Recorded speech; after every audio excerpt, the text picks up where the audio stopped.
30 ஆண்டுகளுக்கு முன்ன ஒரு வருடம் உலகம் மாறிக்கொண்டே இருக்கிறது அப்படின்னு.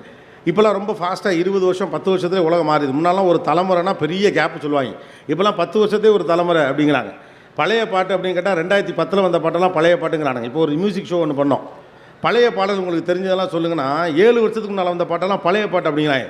அப்போ எம்ஜிஆர் பாட்டு சிவாஜி பாட்டெலாம் அதெல்லாம் நாங்கள் கேட்டதே இல்லை அப்படிங்கிறான். அப்போ ஒரு தலைமுறைக்கு பழையது என்பது ரொம்ப அருகாமையில் இருக்கக்கூடிய ஒரு காலகட்டத்தில், மாற்றங்கள் வேகமாக நடக்கும் காலகட்டத்தில் நாம் எப்படி மாறிக்கொள்ள வேண்டி இருக்கிறது அப்படின்னு புரிஞ்சுக்க வேண்டிய ஒரு நெருக்கடி இருக்கும். முதல் முக்கியமான விஷயம், மாறி இருக்கக்கூடிய இந்த உலகத்தில் பல கருவிகள் இப்போது இல்லை என்கிற ஞாபகம் நமக்கு முதல்ல வரணும். உலகம் மாறிடுச்சா? இல்லையே, அப்படியே தானே இருக்கு அப்படின்னு நினைப்போம். பல கருவிகளே இப்போது இல்லை. டெலிஃபோன் பூத் வச்சலாம் பிஸ்னஸ்லாம் ஒரு காலத்தில் பண்ணிட்டு இருந்தாங்க. டெலிஃபோன் பூத்தே இல்லை. ஃபோனில் மூஞ்சி தெரியுமான்னு ஜோக் அடித்தானுவேன். ஃபோனில் மூஞ்சி தெரியும், மூஞ்சி மட்டும் தெரியாது. அப்பா எங்கே இருக்காருன்னு கூகுள் மேப்ஸில் அட்டாச் பண்ணி விட்டானா, அப்பா ஆஃபீஸுக்கு போல் டீ கடை முக்கத்தில் வடது நின்றுட்டு இருக்காருன்னு கரெக்டாக க்ளோஸ்அப்பில் போய் இன்னைக்கு காட்டிட முடியும். முன்னாலாம் வாத்தியாருங்கிட்ட டீச்சருங்கிட்ட பேசுகிறவங்ககிட்ட புத்தகத்திட்ட விவரம் கேட்டுட்டு இருந்தாங்க. நேராக அப்போ ChatGPT கூப்பிட்டு கேட்குறாங்க. அம்மாவோட சண்டை போட்டால் கூட எங்கள் அம்மா எப்படி சிடுசுன்னு விழுகுது அப்படின்ட்டு அலெக்சாட்ட கேட்குறாங்க இல்லையா? எல்லாவற்றையும் கேட்டு தெரிந்து கொள்வதற்கான சந்தர்ப்பங்களும் வாய்ப்புகளும் அதிகரித்திருக்கக்கூடிய ஒரு காலகட்டம். பிளாக்பெரின்னு ஒரு ஃபோன் இருந்துச்சு. ஆப்பிள் உள்ளே வந்தப்போ சொன்னாங்க அது ஒரு பொம்மை அப்படின்னாங்க. ஆப்பிள் ஃபோன் உள்ளே வந்தப்போ அது ஒரு பொம்மை, எங்ககிட்ட இருக்கக்கூடிய வசதிகளாக இருக்கும். ஒரு அலுவலகத்தை போல் அவர்களால் செயல்பட முடியாது. நான் அடித்து தூக்கி அப்படியே தின்னுட்டு போயிட்டாமா, இல்லை அப்படி தின்னுட்டு போயிட்டான். பிளாக்பெரி எங்கே போச்சுன்னே தெரியல. அப்போ மாறிக்கொள்ளாதவர்கள் தேங்கி போகவில்லை, அழிந்து போகிறார்கள். இதுதான் நவீன யுகத்துடைய புதிய இலக்கம். நீங்கள் மாறிக்கொள்ளவில்லை என்றால், தொடர்ச்சியாக கற்கவில்லை என்றால் தங்கிலாம் போயிட மாட்டீங்க. ஆளே ஆட்டத்திலே கிடையாது. நீங்கள் சீனில் இருக்க மாட்டீங்கிறது இன்றைக்குடைய ரியாலிட்டி. கேட்பதற்கு கொடூரமாக இருந்தாலும் கூட நீங்கள் மாறவோ புதிதாக கற்றுக்கொள்ளவோ தயாராக இல்லாத பட்சத்தில் நீங்கள் ஆட்டத்துக்கு சேர்த்து கிடையாது. பெஞ்சில் கூட வச்சுருக்க மாட்டாங்க. இந்த கிச்சாக்கனியால் கூட சேர்த்துக்க மாட்டாங்க. உப்புக்கு சப்பானினே ஒருத்தப்ப கிடையாது. ஆட்டத்தில் இருந்தால் எல்லாத்தையும் ஆட்டத்தை விட்டு வெளியில் போங்கிற ஒரு ரூத்லெஸ்ஸான காம்படிட்டிவ் மார்க்கெட்டை இப்போ இருக்கக்கூடிய டெக்னாலஜியும் வாழ்ந்து கொண்டிருக்கக்கூடிய வாழ்க்கை முறையும் உருவாக்கி இருக்கிறது. அப்போ என்னென்ன விஷயங்களில் மாற வேண்டியிருக்கிறது? முதல்ல சில ரியாலிட்டிஸை புரிஞ்சுக்க வேண்டியிருக்கு. முதல் முக்கியமான விஷயம், உங்களுக்கு அடுத்த தலைமுறையில் இருக்கக்கூடிய இந்த நவீன காலத்தின் ஏஐ ஜெனரேஷன் பிள்ளைகள், டெக்னாலஜியோடு பிறந்திருக்கக்கூடிய பிள்ளைகள் கருவிகளோடு அதிகம் பேசுகிறார்கள், மனிதர்களோடு பேசுவது இல்லை. ஏன்னா எல்லாவற்றையும் கருவி பொறுத்து கொள்ளுகிறது, மனிதர்கள் பொறுத்து கொள்வதில்லை. நீங்கள் ChatGPT அல்லது ஏதாவது ஒரு ஏஐ டூலுக்கிட்டே இல்லை கூகுள்கிட்டே ஒரு சர்ச் இன்ஜின்கிட்டே போயிட்டு ஒரே கேள்வியை நீங்கள் 100 தடவை கேட்கலாம். எங்கள் பெரியம்மா வீடு எங்கே இருக்குது, அது பதில் சொல்லும். அவங்க பெரியம்மா யாருன்னு தேடி ஐ திங்க் அப்படியே தெரியலன்னா ஒரு அறிவு இருக்கான்னு கேட்டால் சாரி எனக்கு சொல்ல முடியல மன்னிச்சுக்கன்னு சொல்லும். நீ என்ன ஒரு ஆள், நான் இவ்வளோ கேட்குறேன் பெரிய டெக்னாலஜின்னு சொல்கிறேன், எங்கள் பெரியம்மாவோட ஒன்று தெரியலன்னு கேட்டால் மன்னிச்சுக்க நான் கண்டுபிடிச்சி சொல்கிறேன்னு சொல்லும். திரும்ப திட்டினால் மன்னிச்சுக்க கண்டுபிடிச்சி சொல்கிறேன். திருவள்ளூர்லேருந்து திருத்தணி எத்தனை கிலோமீட்டர் நீங்கள் கூகுள்கிட்ட லட்சம் தடவை கேட்டாலும் அறிவு இருக்கா 1000 தடவை சொல்லிட்டேனே ஞாபகத்தில் வச்சுக்க முட்டா பலன்னு சொல்லவே சொல்ல. அப்போ எதிர்த்து பேசாத ஆட்களோடு பேசிக்கொண்டே இருக்கிறார்கள் பிள்ளைகள். அதே போல் டெக்னாலஜி விஷயத்தில் எக்ஸைட் ஆகாமல் மனிதர்களோடு பேசுவதற்கான வாய்ப்புகளை பிள்ளைகளுக்கு உருவாக்குங்கள். அப்போ பிள்ளைகளோடு பேச நமக்கு தெரியும். இப்போ பிரச்சனை என்னென்னா பிள்ளைகளோடு பேச நமக்கு தெரியலை. நவீன யுகத்தின் புதிய இலக்கணம் பிள்ளைகளோடு பேச நமக்கு தெரியலை. நம்ம பிள்ளைகளிடம் சொல்ல நம்மகிட்ட கதைகள் இல்லை. பிள்ளைகளோடு புழங்க அவர்களுடைய உலகம் நமக்கு அறிமுகத்திலேயே இல்லை என்பதுதான் இருக்கக்கூடிய பிரச்சனை. நம்மகிட்ட இருக்க ஒரே கதை, ஒரு ஊரில் ஒரு ராஜா இருந்தார். அந்த ராஜா செத்து 1000 வருஷம் ஆச்சு. அந்த ராணி அவரோட செத்துருச்சு. ஆனால் அந்த கதையை தவிர ஒரு கதை கூட நம்மகிட்ட கிடையாது. அப்போ திடீர்னு ஒரு திருடன் வந்தானா, திருடனா இப்போ வர்றதே இல்லை. பூச்சாண்டி பிடிச்சிட்டு போயிடுவான். பூச்சாண்டிலாம் ஊர்லேயே இல்லை, வேறு நல்ல பிஸ்னஸ் இருக்குது இப்போ அவங்களுக்கு. அப்போ பேசுவதற்கு கதைகள் இல்லை, சொல்லுவதற்கு மொழிகள் இல்லை, எக்ஸைட் பண்ணுறதுக்கு நம்மகிட்ட வார்த்தைகள் இல்லை என்கிற போது அவர்கள் கருவிகளோடு தான் போவாங்க. இன்றைக்கு எல்லாமே சிரமம். கருவிகளை வெல்லுவது தான் மனிதனுடைய மிக முக்கியமான வேலை. மேன் வர்சஸ் மெஷின் வார் ஸ்டார்டட் டிகேட்ஸ் எகோன்னு சொல்கிறான். மனிதர்களுக்கும் கருவிகளுக்கும் இடையிலான சண்டை ஆரம்பித்து பல வருடங்கள் ஆகிவிட்டது. நாம தான் தெரியாமல் இருக்கோம். நாம் சுவீகரிக்கக்கூடிய எண்டில் இருக்கிறதுனால இதெல்லாம் சௌகரியங்கள் நினைத்து கொண்டிருக்கிறோம். கருவிகளுக்கு எதிராக நான் பேசலை. கருவிகளோடு உடன்படுதல் எப்படின்னு ஒன்று இருக்குது. எப்போதுமே ஒரு பக்கம் ஓட்டம் ஓடிக்கொண்டிருந்த போது தமிழ் கூறும் நல்லுலக அற்புதமாக சில விஷயத்தை செய்யும். அது போகிற போக்கத்தில் ஓடாது. தமிழ் கூறும் நல்லுலகம் என்பது அப்படி தான். போர் அதிகம் நடந்து கொண்டிருந்தபோது போர் செய்யணும் இந்த ஊர் சொல்லலை. பணத்தை நோக்கி எல்லோரும் ஓடுகிற போது எல்லாம் ஓடு பணத்தை சம்பாதி இந்த ஊர் சொல்லலை. ஊரெல்லாம் சண்டை போட்டுக்கிட்டு இருந்தப்போ ஔவையார் போயிட்டு சொல்கிறாங்க சண்டை போடாதீங்கடா, உறவு தாண்டா முக்கியம், மனுஷன் தாண்டா முக்கியங்கிறாங்க. ஆனால் ஆக்சுவலாக என்ன பண்ணிக்கணும், நீ இன்னும் கருவிகளை கொண்டு போய் சேர்த்து கொள்ளு அப்படிங்கணும். உலகமெல்லாம் பணத்தை நோக்கி ஓடிட்டு இருந்தப்போ வாழ்க்கைக்கு திரும்புங்கடான்னு சொன்ன ஊர் நம்ம ஊர். ஆனால் பொதுவாக உலகத்துடைய பழக்கம் எப்படின்னு கேட்டால் எது பாப்புலராக இருக்கோ அது பின்னாலே ஓடுறது. இப்போ நம்ம அதை தான் செய்யிட்டு இருக்கோம். எது பாப்புலரோ அது பின்னால் ஓடிக்கிட்டே இருக்கும். உட்காந்து ரீடிஃபைன் பண்ணணும் அப்படின்னு யோசிக்க ஆரம்பிக்க வேண்டியது தான் நவீன யுகத்தின் புதிய இலக்கணம். பிள்ளைகளோடு பேசுங்கள். பிள்ளைகள் பேச வேண்டும் என்று எதிர்பார்க்காதீங்க. அவன் பேசவே மாட்டேங்கிறான், அவன் பேச மாட்டான். அவனுக்கு உங்களை விட சுவாரஸ்யமாக பேசுறது ஆள் இருக்கு. உங்கள்கிட்ட பேசினா நீங்கள் என்ன பண்ண போகிறீங்க, என்ன மார்க் எடுத்துன்னு கேட்க போகிறீங்க. ஏன் ஷூவை கரெக்டான இடத்துல வைக்கலை, ஏன் அம்மா பேச்ச கேட்கலை, நீ என்ன நன்றி கெட்ட பிள்ளையாக இருக்கிற, எழுத்த விட்டு சுரேஷ் எப்படி இருக்கான், நீ ஏன் இப்படி இருக்கிற, எழுத்த வீட்டில் இருக்க சுரேஷ்ட்டு சொல்லிட்டு இருப்பாங்க, எழுத்த விட்டு ரமேஷ் எப்படி இருக்கான், நீ ஏன் இப்படி இருக்க. எப்போவுமே எழுத்த விட்டு பையன் தான் நல்ல பையன். பிள்ளைய மாற்றிக்கலாம்ல, மாற்றிக்க மாட்டோம் இல்லையா. அப்போ பிள்ளைகளோடு பேசுவதற்கான மொழி என்று ஒன்று இருக்கிறது. பிள்ளைங்க எல்லாருமே தங்களுடைய நேரத்தை குறைத்து கொண்டு விட்டார்கள். ஒரு காலகட்டத்தில் பார்த்திங்கன்னா சோஷியல் மீடியாலாம் வீடியோலாம் 1 மணி நேரம் போட்டால் உட்காந்து பார்ப்பாங்க வேலையை போய். 3.5 மணி நேரம் படம் பார்த்தவங்க தானே நீங்கள் இல்லையா? நைட்டு சினிமாவுக்கு 10:30 மணிக்கு போனால் காலையில் 2:30 மணிக்கு வீட்டுக்கு வருவாங்க. இப்போல்லாம் 2 மணி நேரத்துக்கு மேலே படம் இருந்தால் தேட்டருக்காரனே எடிட் பண்ணிடுறான் இல்லையா? அவங்களே எடிட் பண்ணிட்டு போயிடுறாங்க. ஒரு நாள் முழுக்க உட்காந்து மேட்ச் பார்த்த காலம்லாம் உண்டு. 1 டே மேட்சஸ்னு. இப்போ 1 டே மேட்சஸை காப்பாற்ற கிரிக்கெட் போர்டே போராடு. 2020 வந்துடுறானுங்க. 2020 வந்த புதுசில் அந்த 3 மணி நேரம் உட்காந்து முழுசாக மேட்செல்லாம் நம்மளாம் பார்த்தோம். அதுக்கப்புறமா நம்ம ஆடுறப்ப மட்டும் பார்ப்போம். இந்தியா வர்சஸ் பாகிஸ்தான் நடந்தால் இந்தியா விளையாடுறது மட்டும் பார்க்க ஆரம்பித்தாங்க. பேட்டிங் தான் எங்களுக்கு பிடிக்கும் அப்படின்னு சொல்லிட்டு. அதுக்கப்புறம் பார்த்தாங்க ஹைலைட்ஸை மட்டும் பார்த்தா போதும். ஏன்னா 6 பாலுக்கு எனக்கு 6 6 வேணும். இப்போ ஒரு ஓவருக்கு 1 6 அடிச்சதே ஒரு காலத்தில் ஓஹோன்றது. 2020 வந்தப்போ ஆகா எவ்வளோ ஃபாஸ்ட்டாக இருக்குது இந்த மேட்ச், ஒரு ஃபுட்பால் மேட்சே போல் 3 மணி நேரத்திலே முடிகிறது அப்படின்னாங்க. அதுக்கடுத்து என்ன கட்டம் வந்துச்சு? ஹைலைட்ஸை மட்டும் பார்த்தான். இப்போ அவனுங்களுக்கே ஓடிடியில் தெரிஞ்சு போச்சு. இவன் 15 நிமிஷம் ஹைலைட்ஸை கூட பார்க்க மாட்டேங்கிறான் அப்படின்ட்டு 15 மினிட்ஸ் ஹைலைட்ஸ்னு ஒன்று போடுறான், 7 மினிட்ஸ் ஹைலைட்ஸ்னு போடுறான், விராட் கோலி அடித்ததை பற்றி மட்டும் போடுறான், பெஸ்ட் மூமெண்ட்ஸ்னு ஒன்று போடுறான். என்ன வேணுமோ பார்த்துக்க. 1 நிமிஷம் 2 நிமிஷம் ரீல்ஸ் எல்லாம் 90 செகண்ட் இருந்தது 60 செகண்ட் ஆயிடுச்சு. அதையும் 10 செகண்ட் தான் பார்க்குறாங்க. அவ்வளோதான். அப்போ இவங்ககிட்ட உட்காந்துக்கிட்டு நீங்கள் விழாவாரியெல்லாம் பேச முடியாது. பேசும் முறையை, சொல் அடுக்குகளை மாற்ற பழகுங்கள். எதை சொல்ல வருகிறீர்களோ அதை சொல்லுங்கள். நம்ம ஆளுகிட்ட எதை சொல்ல வரோமோ அதை தவிர மீது எல்லாத்தையும் சொல்கிறது. ஒரு மாலுக்கு கிளம்பி போய் எந்த பொருளை வாங்கணுமோ அந்த பொருளை வாங்காமல் மற்ற பொருள்லாம் வாங்கிட்டு வாங்க வேண்டிய பொருளுக்கு காசு இல்லாமல் ஐயையா அடுத்த தடவை பார்த்துக்கலான்னு திரும்பி வர்ற கூட்டம் நம்ம கூட்டம். நம்ம கம்யூனிகேஷனில் இதான் ப்ராப்ளம். நம்முடைய பேச்சு வழக்கும் இதான் பிரச்சனை. பிள்ளைகள்கிட்ட நான்லாம் அந்த காலத்தில் என்ன பண்ணீங்க புரியலையே? திருவள்ளூர் கலெக்டராக இருந்தீங்களா? உங்கள் நாஸ்டாலஜிகள் இங்கே ஒர்க் அவுட் ஆகவே போகிறதுக்கு. அப்போ பிள்ளைகளிடம் பேசும் முறைகளை மாற்றிக்கொள்ளுங்கள். பிள்ளைங்களாம் பேசினா கேட்க மாட்டேங்கிறான். ஏன்னா நீங்கள் பேசுகிறது சுவாரஸ்யமாக இல்லை. கூகுளை விட, சாட் ஜிபிடியை விட, அவர்கள் சந்திக்கக்கூடிய பேச்சாளர்களை விட, டிவியில் பார்க்கக்கூடிய முகங்களை விட வீட்டுக்குள் ஒரு நல்ல பேச்சு இருக்கணும். அப்போ நான் என்ன பேச்சாளர் இல்லை, ஜென்யூனாக பேசுங்க, இமோஷன்ஸாக பேசுங்க.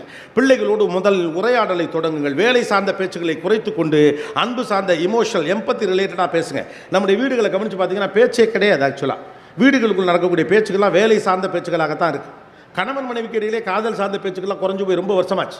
இஎம்ஐ கட்டியாச்சா, சொந்தக்காரங்க கல்யாணத்துக்கு போனால் எவ்வளோ மொய் எழுதணும், அவங்க நமக்கு எவ்வளோ எழுதுனாங்க, நோட்டை எடுத்து பாரு, அந்த வீணா போனவன் எதுக்கு பத்திரிக்கை வச்சான், நம்ம போனால் வரிசையில் நம்மளை உட்கார வைப்பானா, அவன் நம்மளை அசிங்கப்படுத்தவனாச்சே, அவன் கொழுந்தியா கல்யாணத்துக்கு நான் ஏன் போகணும், என் கொழுந்தியா கல்யாணம்னா பரவாயில்ல, உன் தம்பி வந்தானா திருட்டு பைய, உங்கள் தம்பி மாதிரி ஒன்று என் தம்பி கிடையாது, உங்கள் தங்கச்சி வந்தானா சொம்ப தூக்கிட்டு போகிறா. எல்லாமே வேலை சார்ந்த பேச்சு தான். யாருமே சுவாரஸ்யமாக பேசிக்கல. நம்முடைய வீடுகள் வேலை சார்ந்த பேச்சுகளே பேசிக்கிட்டு இருக்கு. நீங்கள் மாறி இருக்கிறத கவனிச்சிருக்கீங்களா? நீங்களே மாறிட்டீங்க. அப்போ பிள்ளைகிடம் அதான் பேச்சு. ஒரு நிறுவனம் போல் நடக்குது நம்முடைய வீடுகள். தந்தை சிஇஓ, அம்மா எம்டி, பசங்களாம் எம்ப்ளாயிஸ். அவங்க ரிசல்ட் ப்ரொடியூஸ் பண்ணும். 2 இட்லி எடுத்து வாயில் வைக்கிறதுக்குள்ளே 70 மார்க் எடுத்துட்டேன், இட்லி தான் கேடு. 70 மார்க்குக்கு இட்லிக்கு என்ன சம்மந்தம் இருக்குது? அவன் திங்கிறது வயிற்றுக்கு. அப்போ பிள்ளைகள் ரிசல்ட் ப்ரொடியூஸ் பண்ணக்கூடிய ப்ரொடக்டிவான ஆட்களாக மட்டும் பார்க்கப்படுகிறார்கள். ஏற்கனவே இந்த உலகம் எல்லாரும் என்னவா மாற்றி வச்சிருக்கு, நீ ப்ரொடக்டிவாரு, சம்பாரி, வேலைக்கு போன்னு சொல்லிக்கிட்டு இருக்கு. எம்பத்தியை யார் சொல்லித் தருவார்கள்? இனிமேல் கருவிகள் செய்ய முடியாத விஷயத்தை செய்கிறவன் தான் வெற்றியாளன். அவ்வளவுதான். 1 லைன் டைரக்ஷன். கருவியால் எம்பத்தியை உருவாக்க முடியாது. கருவிகிட்ட கிரியேட்டிவிட்டி கிடையாது. Wisdom is more important. நாம் எல்லாரும் பழைய முறைமையே சரி என்று நம்பிக்கொண்டு இருக்கிறோம். 2வது மாற்றம், தகவல்களை தெரிந்து வைத்திருப்பது அறிவல்ல. ராமகிருஷ்ணன் வரையில் கூட சில விஷயங்கள் பேசிகிட்டு இருந்தப்போ இதெல்லாம் ஷேர் பண்ண அவர்கிட்ட. தகவல்களை தெரிந்து வைத்திருப்பது அறிவல்ல. Information is not intelligence. நம்மளை சின்ன வயசுலேருந்தே தெரிஞ்சு வச்சாங்க. அதனால தான் பார்த்தீங்கன்னா 16 வாய்ப்பாடு சொல்கிறவனெல்லாம் புத்திச்சாலின்னு பாஸ் பண்ண வச்சோம். 1330 திருக்குறள் தெரியும். இப்போ என்ன பண்ண போகிறது வச்சுக்கிட்டேன். என் பிள்ளை 16 வாய்ப்பாடை தலைகீழ சொல்லுவான், 100லேருந்து ரிவர்ஸில் சொல்லுவான். என்னத்துக்கு நான் டயத்தை வேஸ்ட் பண்ணுறீங்க? இப்போ எதுக்குன்னு கேட்டேன். 100 ரிவர்ஸ் என்ன, 1,64,32,333 இன்ட்டு 16,45,442 4ஆல் வகுத்து 7ஆல் பெருக்கி 23ஆல் கூட்டினா எவ்வளோ வரும்னு 12 செகண்டில் கால்குலேட்டரே சொல்லிடும். இதை எதுக்கு உட்காந்து கூட்டல் வகுத்தலாம் நான் பார்த்துக்கிட்டு இருக்கேன். இப்போ நாம் எல்லாரும் எந்த கடையில் எந்த கோயிலில் என்னைக்கு வெண்பொங்கல் போடுவான், எந்த கோயிலில் என்னைக்கு ஓட்ட வடை போடுவான்னு எனக்கு தான் தெரியும். Information is wealth. அந்த பீரியட் முடிஞ்சிருச்சுன்னு நமக்கு தெரியல. எப்போதுமே இன்ஃபர்மேஷன் வெல்த் கிடையாது.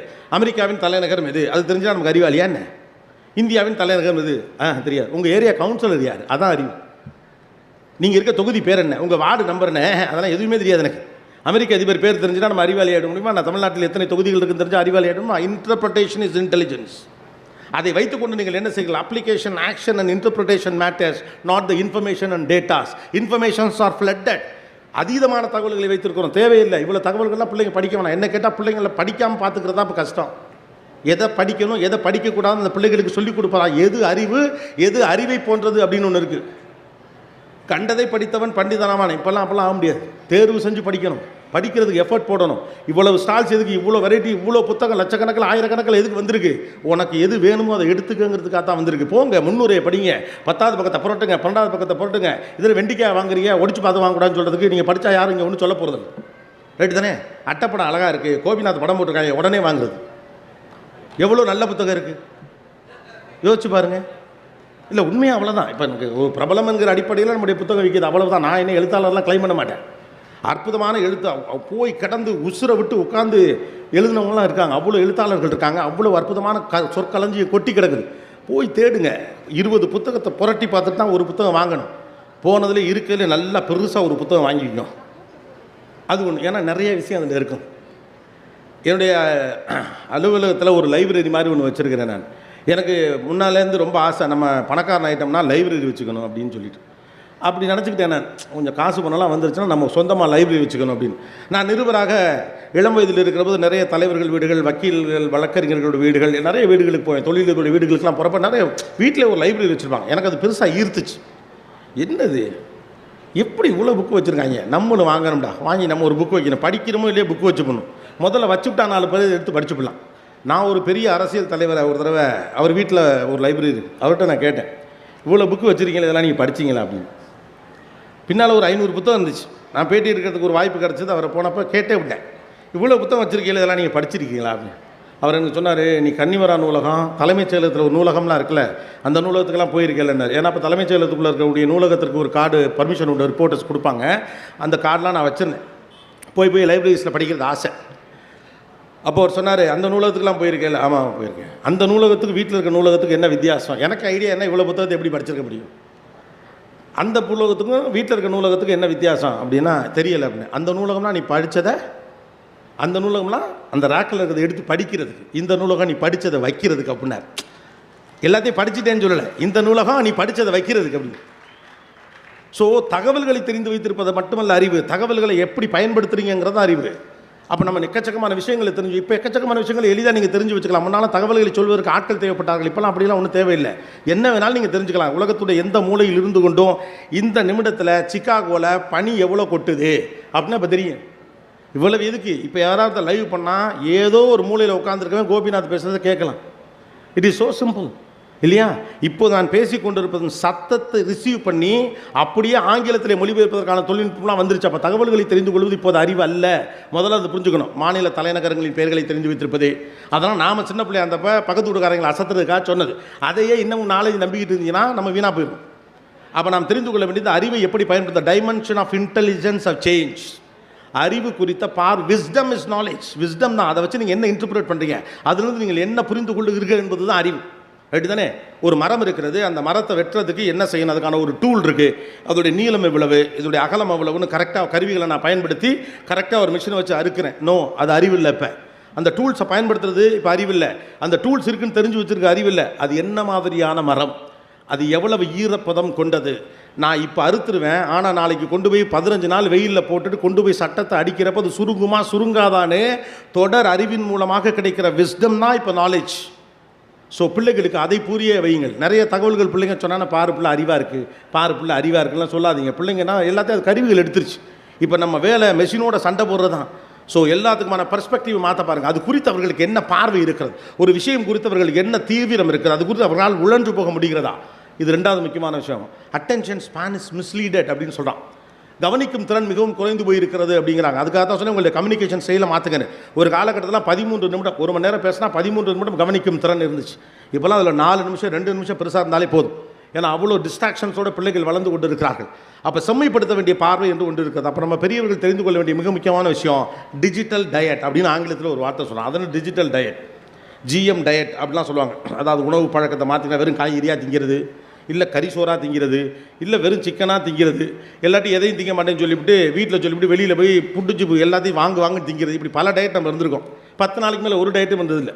நமக்கெல்லாம் டிஜிட்டல் டயட்டை பற்றி ஒரு ஐடியா கிடையாது. ஆனால் டிஜிட்டல் டயட் தான் இன்றைக்கி இருக்கக்கூடிய மிக முக்கியமான விஷயம். வயிற்றுக்குள் போகிற விஷயம் குறித்து எவ்வளவு கனமாக இருக்கிறீர்களோ அதே போல் மூளைக்கும் மனசுக்கும் போகிற விஷயங்கள் குறித்து கவனத்தோடு இருங்கள். நமக்கு அது தெரிகிறதே கிடையாது. உட்காந்துக்கிட்டு அப்படியே இன்சென்சிபிளாக ஸ்க்ரால் பண்ணிக்கிட்டே இருக்கிறோம். மூளை எல்லாத்தையுமே எடுத்துக்கும். ஏதோ தேவைக்காக தான் அதை பார்க்குறான் அப்படின்னு மூளை எல்லாத்தையுமே ப்ராசஸ் பண்ணிட்டு இருக்கோம். மூளை டயர்ட் ஆச்சுன்னா தேவையானது சிந்திக்க முடியாது இல்லையா? தேவையான விஷயம் உள்ளே போகணும்னா தேவையில்லாத விஷயம் முதல்ல வெளியில் வரணும். முதல்ல க்ளீன் பண்ணுங்க, அப்புறமா சேர்க்கலாம். மனசு ஒரு குப்பை தொட்டி. தேவையில்லாத விஷயங்களை நீங்கள் சேர்த்து வச்சிங்கன்னா தேவையான விஷயத்தை வைக்கிறதுக்கு இடமே இருக்காது. நம்ம வார்ட்ரோப்லாம் பாருங்கள், திறந்தோடனே புதன்னு துணியெல்லாம் கொட்டுது. என்கிட்ட ட்ரெஸ்ஸே இல்லைம்பாங்க. ஏன்னா எதையுமே நம்ம ஒழுங்குபடுத்தலைன்னு அர்த்தம். அப்போ உலகம் எப்படி போரை நோக்கி போகிற போது நின்று நிதானமாக போர் தேவையே இல்லான்னு யோசிச்சோமோ, உலகமெல்லாம் பணத்தை நோக்கி ஓடிக்கொண்டு இருக்க போது நின்று நிதானமாக யோசிச்சோமோ, அதே போல் இப்போது யோசிக்க வேண்டிய விஷயம் இருக்குது. ரிவர்ஸ் ஒர்க் அப்படின்னு சொல்கிறான். ஜப்பான் போன்று தொழில்நுட்பத்தில் அதிகமாக வளர்ந்த நாடுகள் என்ன பண்ணுறாங்கன்னா பழமையான விஷயங்களை கையில் பத்திரமா வச்சுக்கிறாங்க.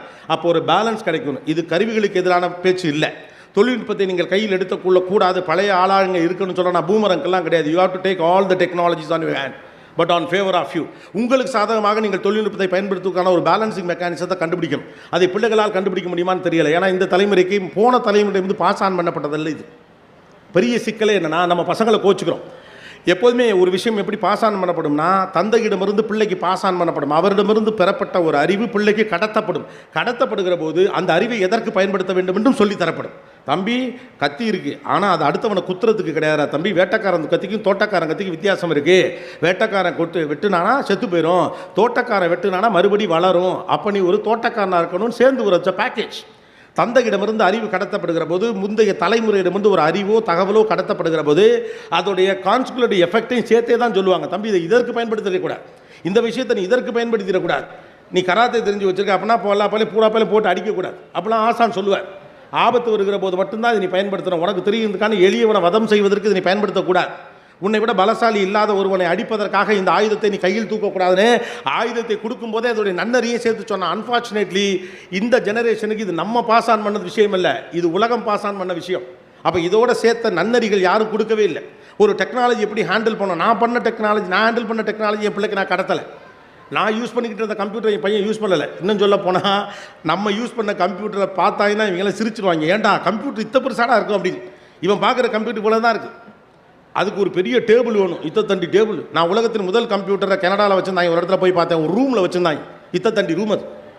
ஒரு கம்ப்யூட்டர் வச்சுருந்தாங்க. அதுக்குள்ளே ஒரு 6 பெரிய பீரோ வாங்கிச்சு. அதெல்லாம் என்னடான்னு கேட்டால் சிபியூக்கான மதர் போனா. இப்போ 1 GB என் ஃபோனில் 1 TB இருக்குது. 1 TB உலகத்தையே வாரி சுருட்டி உள்ளே வச்சுக்கலாம். 1 TB ஃபோன் இருக்குது இன்றைக்கி. அவன் 1 GBக்கு ஒரு பீரோ வச்சுருக்கான், 10 GBக்கு 10 பீரோ வச்சுருக்கான். கம்ப்யூட்டருங்க போல் ஒரு 25 ஐட்டத்தை காட்டுறாங்க. நாங்கள் ஒரு கம்ப்யூட்டர் சென்டர் நடத்துகிற இடம்டா இது அப்படின்னு. முதல் கம்ப்யூட்டர் அப்படி தான் இருந்திருக்கு. அப்போ கருவிகள் அடுத்த கட்டத்தை நோக்கி நகர்ந்து கொண்டிருக்கும்போது நன்னறிகளை சேர்த்து கூட கொண்டு வருவது இல்லை. அப்போ பெரிய சேலஞ்ச் என்னன்னா இந்த இடைப்பட்ட காலத்தில் இருக்கக்கூடிய இந்த சிக்கலை எப்படி இட்டு நிரப்புவது என்பது தான் சிக்கல். ஒரு டெக்னாலஜி வரும்போது அது ஒரு பேக்கேஜோடு வரும். ஒரு வீடியோவை நீங்கள் பார்ப்பீங்கன்னா நல்ல வீடியோவையும் பார்க்கலாம், கெட்ட வீடியோவையும் பார்க்கலாம். ஃபில்ட்ரேஷனை நமக்கு சொல்ல தெரியலை. நான் கடத்தின டெக்னாலஜி இல்லை இது, சரிதானே? நான் வாய்ப்பாடு கடத்தினேன், நான் திருக்குறள் கடத்தினேன், மொழி கடத்தினேன், பண்பாடு கடத்தினேன், தொழில்நுட்பத்தை நான் கடத்தலை.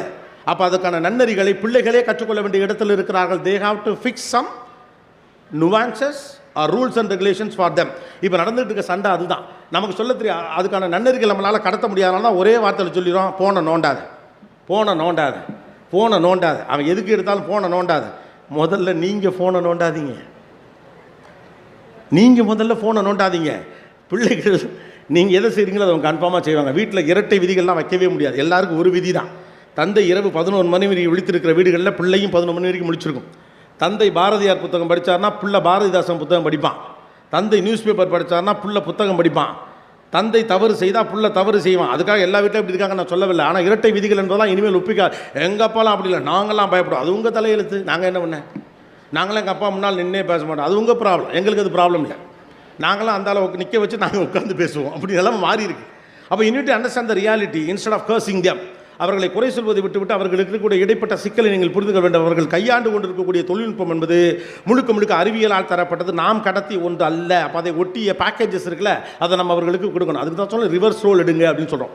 அதுதான் ஜப்பானை ஒரு தொழில்நுட்பத்தில் பெரிய அளவுக்கு வளர்ந்துருக்கக்கூடிய நாடு. ஒரு பக்கம் நம்ம டிஜிட்டல் இப்போ முன்னால் ஃபோட்டோ அப்படி எடுப்பாங்க, ஞாபகம் இருக்கா? ஒரு நல்ல ஃபோட்டோ எடுப்பாங்க, ஏன்னா ஃபிலிம் ரோல் எல்லாரும் ஃபிலிம் போயிடும். ஒரு நல்ல ஃபோட்டோ எடுப்பாங்க, எல்லோரும் சேர்ந்து நின்றுங்க அப்படிமா, அந்த இடத்த கவனிப்பான், பின்னால் ரோஸ் வருதா இல்லையான்னு பார்ப்பாங்க, எடுங்க அப்படிமா. இப்போ 20 ஃபோட்டோ எடுத்தால் ஒரு நல்ல ஃபோட்டோ எடுத்துக்கிறாங்க. கிளிக்கிங் அடிச்சு தர்றாங்க. அன்றைக்கெல்லாம் ஒருத்தர் எடுத்துக்கிட்டு இருக்காரு, நான் போயிட்டு அவர் எடுத்துக்கிட்டு இருக்கார். சார் ஒரே ஒரு ஃபோட்டோ சார், ஒரே ஒரு ஃபோட்டோ, ஒரே ஒரு ஃபோட்டோங்கிறாங்க. ஆனால் நிற்க வச்சு click click click click click click எல்லாத்தையும் அடித்து என்ன எக்ஸ்ரேவாக எடுக்கிறாங்க. நன்றி தம்பி அப்படின்னு நான் போயிட்டேன். அவர் எடுத்துக்கிட்டே இருக்காப்புல, நான் இருக்கேன்னு நினச்சி ஏதோ ஒன்று அவன் புறமண்டையாவது தெரியட்டும் அப்படின்ட்டு இப்படியெல்லாம் எடுக்கிறாங்களே. எதுக்குன்னு? கோபிநாத்தின் மூக்கு என்னதுக்கு? எய்ம்லெஸ். கிடைச்சா போதும். பெர்ஃபெக்ஷனை பற்றி கவலையே கிடையாது. இப்போ ஏன்னா there are choices.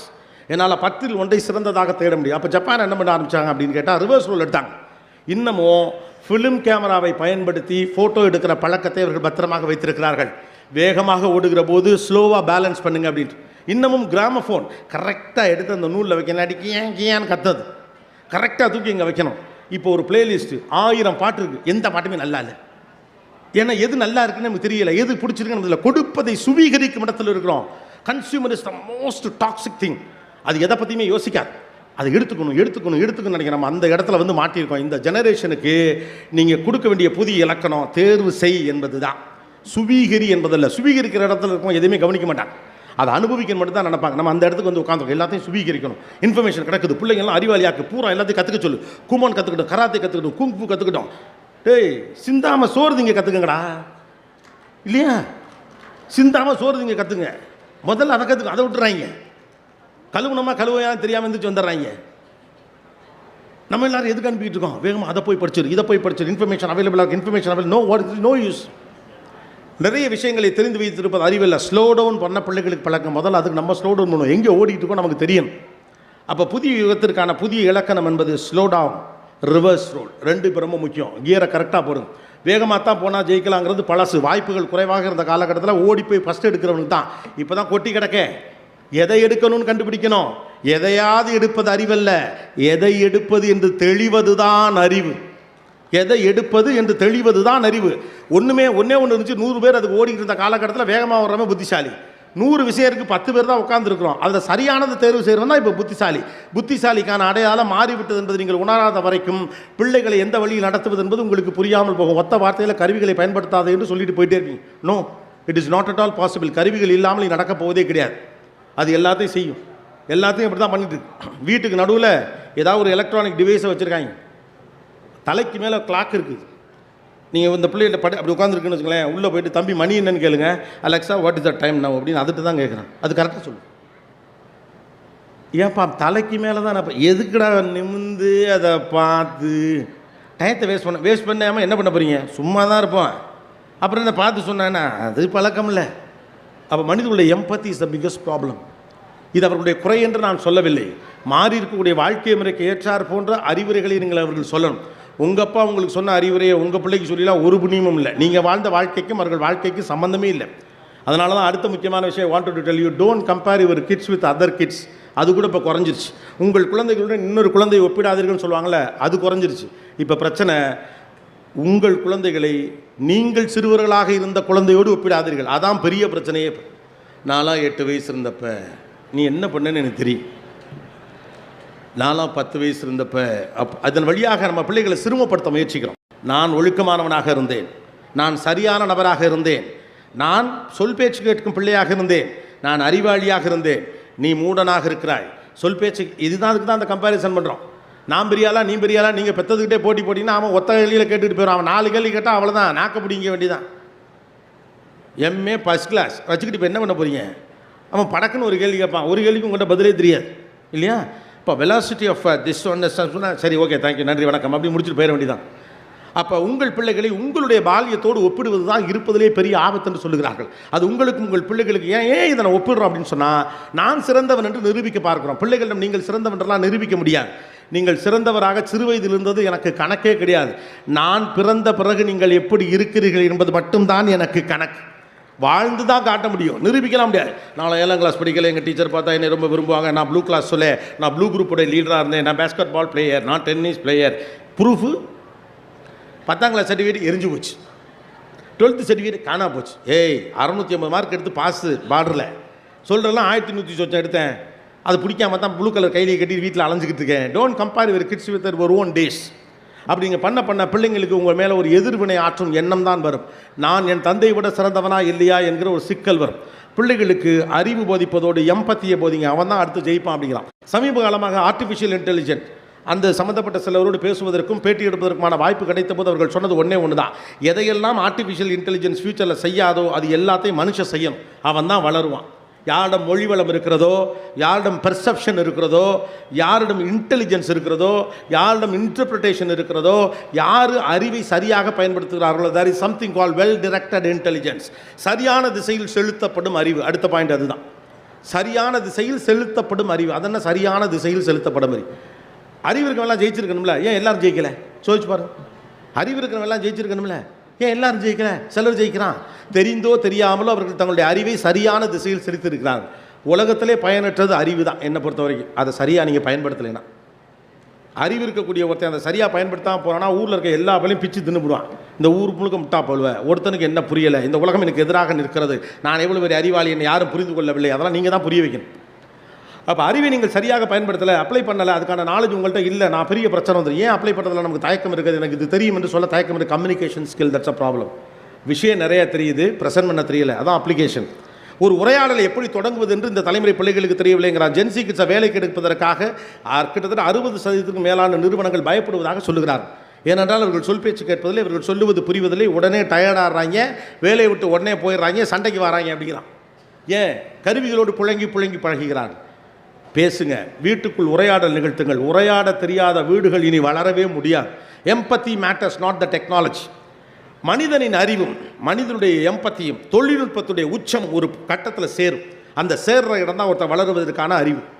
அந்த இடத்துக்கு போய் உங்களால் நம்ம பிள்ளைகளை தொட வச்சுட்டோம்னா அவங்க கிளியர் கட்டாக இருப்பாங்க. இல்லாட்டி அவங்க ரெபலிஸ்டிக்காக மட்டும் தான் இருப்பாங்க. சண்டை போடுறது பேர் வீரம் நினைப்பாங்க. நம்மளாம் அப்படி தான் நினச்சோம் இல்லையா? வீரம் என்று எதை நினச்சிக்கிட்டு இருந்தோம்?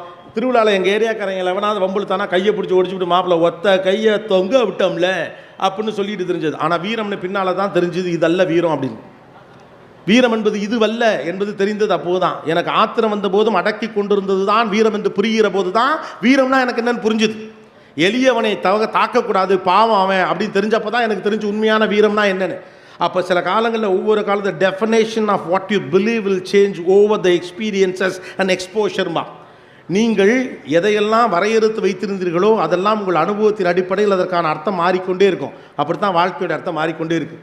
ஒரு காலகட்டத்தில் பணம்னா என்ன யோசிச்சு பாருங்கள். மனிதனுடைய ஆரம்ப காலத்தில் பணம்னா என்ன? முதல்ல பணமே இல்லை. நான் கத்திரிக்காய் கொடுப்பேன், அவன் வெண்டிக்காய் தருவான். அண்ணா அதுக்கு முன்னால் ரொம்ப சுமூகமாக ரொம்ப சந்தோஷமாக இருந்தோம். மனுஷன் விவசாயம் பண்ண ஆரம்பித்த பிறகு தான் நிறைய சண்டையை வந்துச்சுக்கிறான். நம்ம விவசாயத்தை கொண்டாடுறான், நான் இல்லைன்னு சொல்ல.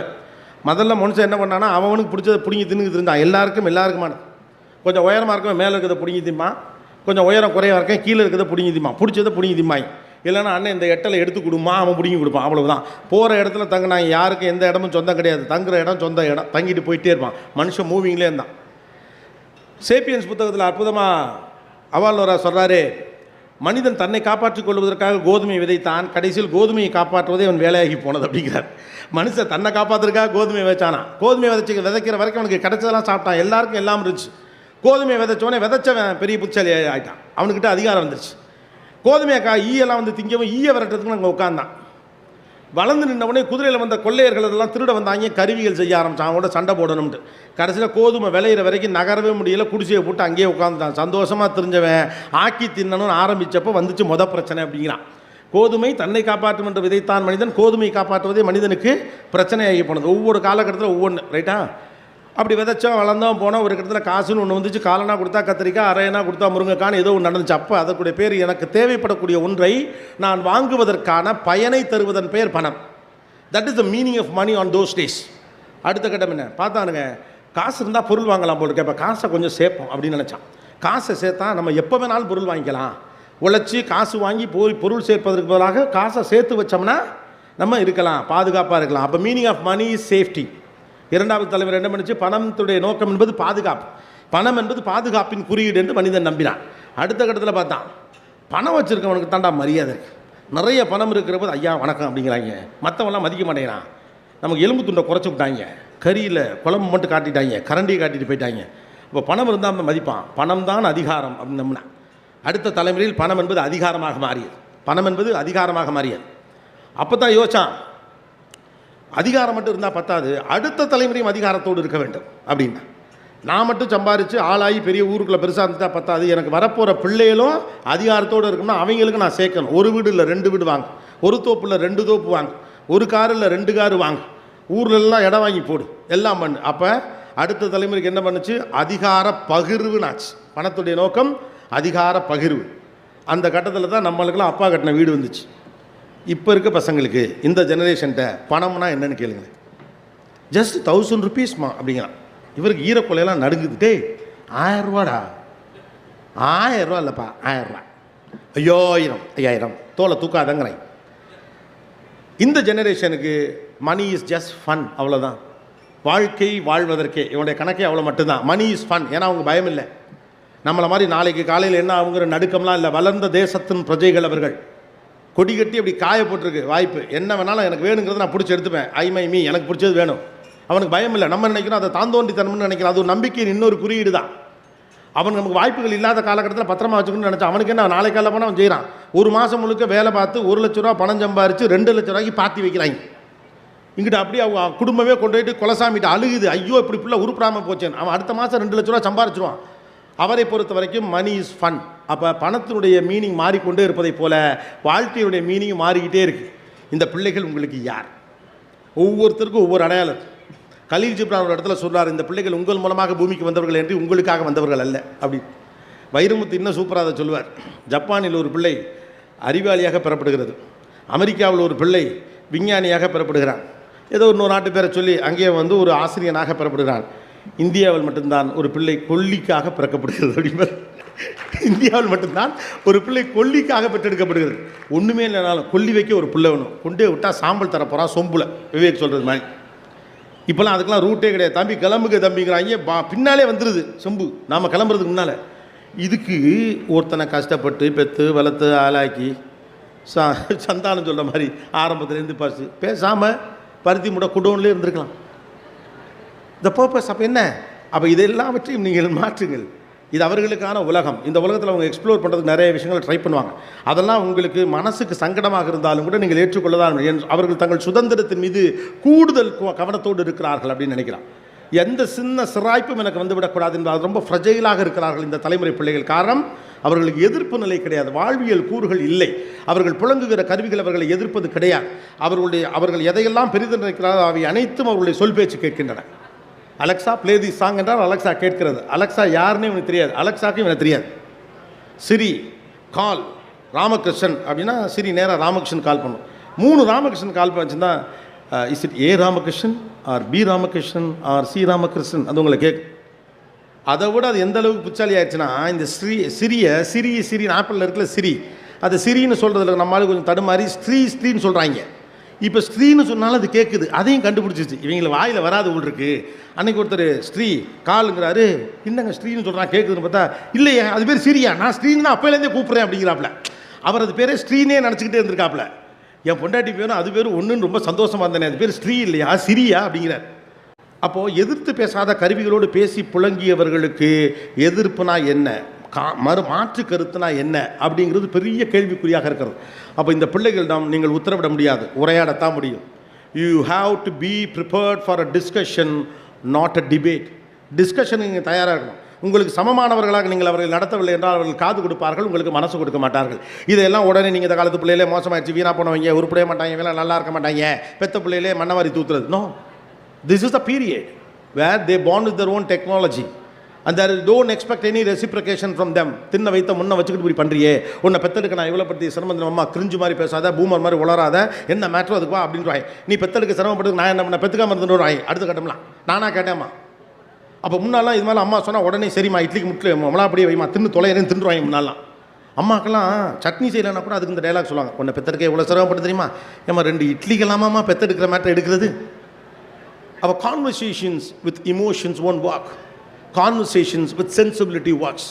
பிள்ளைகளை உரையாட இழுங்க, அதுக்கான வாய்ப்புகளை உருவாக்குங்க. ஒரு ஃப்ரெண்ட்லியான ஒரு நெருக்கமான நபராக நீங்கள் மாறலைன்னா பிள்ளைகளுக்கு எம்பத்தி கிடைக்காது. அவர்கள் மனிதர்களிடம் அதை எதிர்பார்ப்பாங்க. தான் ஃப்ரெண்ட்ஸ் ஆஃப் கன்வீனியன்ஸ் வந்துட்டான். உங்கள் தலைமுறையிலலாம் பிள்ளை நம்ம குரூப்பில் ஒரு கேரக்டர் இருந்துகிட்டே இருப்பான், அவன் டெவில் சர்டிஃபிகேட்னு அவனை சொல்லுவாங்க. நாம் தவறு செய்கிறோன்னா அவன் ஒருத்தர் சண்டை போட்டுக்கிட்டே இருப்பான், மாப்பிள்ளை இது தப்பு, மாப்பிள்ளை செய்யக்கூடாது, மாப்பிள்ளை 1000 இருந்தாலும் வாத்தியார் சைக்கிள்லேருந்து கொஞ்சம் பாடம் சொல்லி கொடுக்குறவர் அறிவில் ஆடா அப்படிமா. அதை மீறி அவனுக்கு தெரியாமல் ஒரு நாள் நம்ம சைக்கிள்லேருந்து காற்ற பிடிக்கிறோம், அவன் அதுக்கப்புறம் திட்டுவான், விடும் மாப்பிள்ளை மன்னிப்பு கேட்பாங்க. ஆனால் அவனை குரூப்பை விட்டு தூக்கவே மாட்டாங்க, அவனை விட்டுட்டு போயிட மாட்டாங்க எங்கேயுமே. இப்போல்லாம் கவனிச்சு பாருங்கள், ஐடியாவுக்கு அகைன்ஸ்டாக ஒரு வாட்ஸ்அப் குரூப்பில் ஒருத்தர் தான் அவனை காலி பண்ணி போகிறாங்க. அவனை மட்டும் ஒத்தையாக விட்டுவிட்டு 7 பேர் தனி குரூப்புக்கு வந்துடுறாங்க. 10 பேரால் எல்லோரும் சேர்ந்து தொடங்குறாங்க. 3 ஓப்படியா, 2 நாத்தனா, அப்புறம் அத்தை எல்லாம் சேர்ந்து கேர்ள்ஸ் குரூப் அப்படின்னு ஒன்று ஆரம்பித்த 4ஆவது நாள் 2 குரூப்பாக மாறும். நாத்தனார்லாம் ஒரு பக்கம், ஓப்படியாலாம் ஒரு பக்கம். ஓ நாத்தனார் தேவலடி, ஏன் நாத்தனார் வீணாக போனவோ அப்படின்னு இங்கிட்ட இங்கிட்ட நாத்தனார்ஸ் ஓப்படியாஸ் அப்படின்னு ஒன்று வரும். இதில் 2 மாமியார் சேர இருக்குது. 10ஆவது நாள் 3 குரூப்பாகும். 2 நாத்தனார் தனி ஒரு குரூப்பு, அந்த 2 நாத்தனார் இந்த சிஸ்டர்ஸ், அப்புறம் இந்த ஓப்படியாஸில் 2 இருக்கும். இப்படி பண்ணி கடைசியில் பார்த்தா 20ஆவது நாள் 10 பேரோட ஆரம்பித்த வாட்ஸ்அப் குரூப்பு 7 இருக்கும். இதில் 7 குரூப்லேயும் ஒரே ஒரு கேரக்டர் மட்டும் 7லேயும் இருக்கும். அதான் ஸ்பெஷல். அதுதான் அந்த கலகத்துக்கெல்லாம் காரணம். மனிதர்களோடு இணங்கி இருக்க முடியவில்லை. இந்த பிரச்சனை முன்னாலே ஆரம்பிச்சிருச்சு. மனிதர்களோடு இணங்கி இருப்பது, யாரெல்லாம் என்னுடைய கருத்துகளுக்கோ என்னுடைய சிந்தனைகளுக்கோ உடன்படுகிறார்களோ அவர்களோடு மட்டும்தான் நான் இருப்பேன் என்ற இடத்துக்கு நம்ம வந்துட்டோம். அதனால உறவெல்லாம் தொந்தரவுன்னு நினைக்கிறோம். நீ வா, உதவி செய், மொய்யெழுது, கல்யாணத்துக்கு வா, கருத்து கேட்காதங்கிறோம். உறவுக்கெல்லாம் உரிமையே கிடையாது. Revive these things. Human values are much more important than technology today. Without empathy, nothing is going to serve you in the future. அப்படிங்கிறப்ப மனித உறவுகள் சம்பந்தப்பட்ட விஷயங்களை காட்டுங்க. ஒரு நாள் ஸ்கூலுக்கு லீவு போட்டு கல்யாணத்துக்கு கூட்டு போங்க, தப்பே கிடையாது, ஒன்றும் மோசம் இல்லை. இந்த எல்லா நாளும் வந்ததுக்காக ஒரே ஒரு நாள் கடைசியில் சர்டிஃபிகேட் கொடுப்பாங்கல்ல, அந்த தீயை வைக்க அது வேண்டாம். என்ன உங்கள் ஊர்லேயும் கொடுக்குறீங்களா டீச்சரா? நான் பள்ளிக்கூடத்துக்கு போகிறப்ப அந்த சர்டிஃபிகேட் மட்டும் கொடுக்கவே மாட்டேன். ஏன்? கிளவி சாவலையா? அவனுக்கு முடியாமல் போகலையா? நல்லது கெட்டது நடக்கலையா? அக்காவுக்கு நிச்சயதார்த்தம் பண்ணலையா? ஊர்லேருந்து மாமா பையன் வந்ததுக்காக மாடியிலேருந்து பார்க்குறதுக்காக ஒரு லீவ் போடாத ஒரு வாழ்க்கையா? வாழ்வினுடைய அற்புதமான தருணங்களெல்லாம் இழந்துட்டு fantasy is more important than your facts. Fantasy தான் அழகு. மயிலிறகு முளைக்கும் நம்புகிற வரைக்கும் மனுஷன் சந்தோஷமாக இருந்தான். மயிலிறகு முளைக்கும் நினைக்கிற வரைக்கும். வட்டம் எது சதுரம் எதுங்கிறது தான் வாழ்க்கை என்ற தீர்மானத்திற்கு நீங்கள் வந்த பிறகு வாழ்க்கை எது என்று தெரியாமல் தெருவாய் திரிகிறது இந்த உலகம். ஆஸ்பத்திரியில் போய் என் மகளை கூட்டிகிட்டு போயிருக்கேன், பல்லு வலின்னு. அங்கே ஒரு போய் சொங்கி கிடக்கிறான். அவன் கழுத்தை அவங்க அம்மா மேலே தூக்கி, ராகுல் tell me, is it a circle or a square அப்படிங்குது. மேலே ஒரு வட்ட வடிவிலான ஒரு விளக்கு இருக்குது.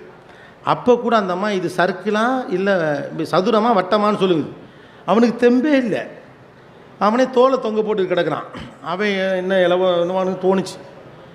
அது சர்க்கிள் நம்ம ஸ்கொயருன்ட்டான். அங்கேயே திட்டாங்க. How many times how I told you circle will be like this is circle. இப்போ இந்த ஒரு மார்க் அவன் எடுத்து என்ன பண்ண போகிறான்? நான் கடவுளே அவன் பெயிலாக போகணுன்னு வேண்டிகிட்டு இருந்தேன். அப்போ தான் அவங்களுக்கு புரியும் இப்படி கொடுமைப்படுத்தக்கூடாது. Facts is immaterial, fantasy matters. Fantasy matters. வாழ்க்கையில் அற்புதமான தருணங்களை தருவது அறிவல்ல, திட்டமல்ல, புத்திசாலித்தனம் அல்ல. இவ்வளவு செய்த எவ்வளவோ அப்பா செஞ்சுட்டு போனார். ஆனால் அப்பா மீசையை லேசாக துருக்கி நீங்கள் தூரத்தில் வர்றப்ப லேசாக சிரிப்பார்ல, அது மட்டும் கண்ணுக்குள்ளே நின்றுக்கிட்டே இருக்கு. அதை யாரும் மாற்ற முடியாது. அப்போ அறிவுலகமாக நீங்கள் மாற வேண்டும் என்ற கற்பனையில் இந்த புதிய ஜென்ரேஷனோட போட்டு குழப்பாதீங்க. அவங்க ஒரு ஓட்டத்தில் ஓடுறாங்களா, அவங்கள பிடிச்சி இழுக்க வேண்டியதான் உங்கள் வேலை. ஸோ கடைசியாக 4 முக்கியமான விஷயத்தை உங்கள்கிட்ட சொல்லிட்டு போகிறேன். கொஞ்சம் இடையில அவ்வளோத்தையும் விட்டுட்டேன், பரவாயில்ல, இருந்தாலும் சில விஷயங்களை ஷேர் பண்ணிடுறேன். 4 முக்கியமான விஷயங்கள் புதிய உலகத்துடைய நவீன இலக்கணங்களில் நான் நம்பக்கூடிய 4 விஷயம். Don't plan too much, life has its own plans. வாழ்க்கையில் ரொம்ப அதிகமாக திட்டமிடாதீங்க. நம்ம ஆளுகளுக்கு ஒரு பெரிய பிரச்சனை, பக்காவாக திட்டம். அப்படி ஒரு பிரிண்ட் அவுட்டு கடவுள்கிட்டே இல்லை. எல்கேஜியில் சேர்த்து இதை படிக்க வச்சு இன்ஜினியர் ஆக்கி அமெரிக்காவில் கொண்டே விட்டு சைலிகான் வழியில் காசு எடுத்து இது பண்ணி அது பண்ணி இதெல்லாம் தெரிஞ்சால் கடவுளே கரெக்ட் பண்ணிடுவாரே. அப்படி ஒரு ப்ளூ பிரிண்ட் நம்மகிட்டே இல்லை. நீங்கள் எப்பொழுது அதிகமாக திட்டமிடுகிறீர்களோ வாழ்க்கை உங்கள் கண் முன்னால் வைத்திருக்கிற வாய்ப்புகளை கவனிக்காமல் போவீர்கள். லைஃப்பில் பல அற்புதமான தருணங்கள் திட்டமிட்ட போது நடந்தது கிடையாது. நீங்கள் திட்டமிடாமல் இருந்தது தான் அற்புதமான தருணங்களை உங்களுக்கு தந்தது. கல்யாணத்தில் மேடையில் ஏறி போஸ்ட் கொடுப்பீங்களே, சில பேர்லாம் சாவு வீட்டில் இருக்க மாதிரி நிற்பாங்க. ஆனால் கேண்டீனில் அந்த பொண்ணு அப்படி கேஷுவலாக அங்கிட்டு சிரித்தது, அந்த பையனை ரகசியமாக பார்த்தது, இவன் அந்த பொண்ணுக்கிட்ட போய் பேச போனது, எங்கேயோ பின்பக்க கண்ணாடியில் பார்த்து இப்படி தலையை சொரிஞ்சதுன்னு கேண்டீனில் டக்குன்னு அடிச்சிருப்பாங்க. அதுதான் அந்த ஆல்பம் முழுக்க அழகாக. வாழ்வின் அற்புதமான பல தருணங்கள் நீங்கள் திட்டமிட்டு நடந்ததல்ல, திட்டமிடாமல் நடந்தது தான். நாளை காலை பிள்ளை வருகிறான் என்பதற்காக நீங்கள் போய் ரயில்வே ஸ்டேஷன்லேயோ ஏர்போர்ட்லேயோ நிற்கிறப்ப அந்த பிள்ளை முகத்தை பார்த்தோன்னே கிடைக்கிற மகிழ்ச்சியை விட நீங்கள் எதிர்பாராமல் வீட்டில் கைதியை கட்டி நிற்கிறப்ப பின்னாலேருந்து கண் பொத்தி அப்படி கட்டி பிடிக்கிற அமெரிக்காவிலேருந்து வந்திருக்கிற பிள்ளை தர்ற இமோஷன் இருக்குல்ல, அதான் இமோஷனே. லைஃப்பை ரொம்ப திட்டமிடாதீங்க. வாழ்க்கையை விட நீங்கள் ஒன்றும் அறிவாளெலாம் கிடையாது. வாழ்க்கை திட்டமிடப்படிலாம் நடந்துருன்னா உலகத்தில் எல்லா பேரும் புச்சாலி ஏறுவானே. நீங்கள் தேவையில்லாமல் அதீதமாக திட்டமிட்டு இதை நான் சொல்கிறேன்னா காலம் வேகமாக மாறுது. முன்னால் மாற்றத்திற்கான இடைவெளி அதிகமாக இருந்துச்சு இல்லையா? அம்பாசிடர் காலேருந்து மாருதி கார் வர்ற வரைக்கும் அவ்வளோ காலாச்சு. மாருதி காரில் இந்த அடுத்த கார் வர வரைக்கும் அவ்வளோ பெருசாக இருந்துச்சு. மாருதி கார் வந்தப்போ வாங்க போனவங்களோட வேடிக்கை பார்க்க போனவன் தான் கூட. என்னடா சோப்பு டப்பா மாதிரி ஒரு கார். எங்கள் பாட்டிலாம் அது சாகிற வரைக்கும் பார்த்த எல்லா காரையுமே அம்பாசிடர் தான் சொன்னிச்சு. அதெல்லாம் ஒத்துக்கவே முடியல. எல்லாமே அம்பாசிடர் கார் தான். காரனாவே அது அம்பாசிடர் அவங்க நம்பினாங்க. ஆனால் இன்றைக்கி அப்படி இருக்கா? ஒரு ஃபோனை வாங்கிட்டு வெளியில் வந்து மாப்பிள்ளை இந்த ஃபோனை வாங்கிட்டேன், அட ஏன்டா இதை வாங்கினேன், நாளைக்கு வேறு மாடல் வருதுங்கிறான். இது பழசுங்கிறாங்க. அதை விட வைத்திருச்சா 1,50,000 ரூபாய்க்கு வாங்கின போனால் மறுநாள் 60,000 அவனே சொல்கிறான். அவனே பேப்பரில் விளம்பரம் போட்டுறான். அப்போ மாற்றம் வேகமாக நடந்து கொண்டிருக்கிறது. வாய்ப்புகள் எப்படியெல்லாம் வரும் நமக்கு தெரியாது. காலம் எப்படிலாம் மாறும் தெரியாது. முந்தானத்து வரைக்கும் நம்ம நம்பிக்கிட்டு இருந்த மேஜிக்கு இன்றைக்கி மாறிடுது. ஏன்னு பெருசாக சொன்னாங்க. மஹிந்திராவோட சிஇஓட உட்காந்து முந்தானத்து ஒரு இன்டர்வியூ எடுக்கிறேன். அவர் சொல்கிற அவர்கிட்ட பேசுகிறப்ப டெஸ்லா அவங்க ஒரு ப்ராஜெக்ட் பண்ணிகிட்டு இருக்கிறான். அது ஏஐயும் ஈவியும் சேர்த்துட்டான். எலக்ட்ரிக் வெஹிக்கிளோட ஏஐ. இன்ஜின் இருக்காது, டிரைவர் இருக்க மாட்டான். காரில் ஏறி அத்தை வீட்டுக்கு போ அப்படின்னா எந்த அத்தை வீடு? காஞ்சனா அத்தை வீட்டுக்கு போ. உங்களுக்கு சண்டையாச்சே, இருந்தாலும் பரவாயில்ல போ, சண்டை போட தான் போகிறோம். எல்லாத்தையும் சொல்லிடும்.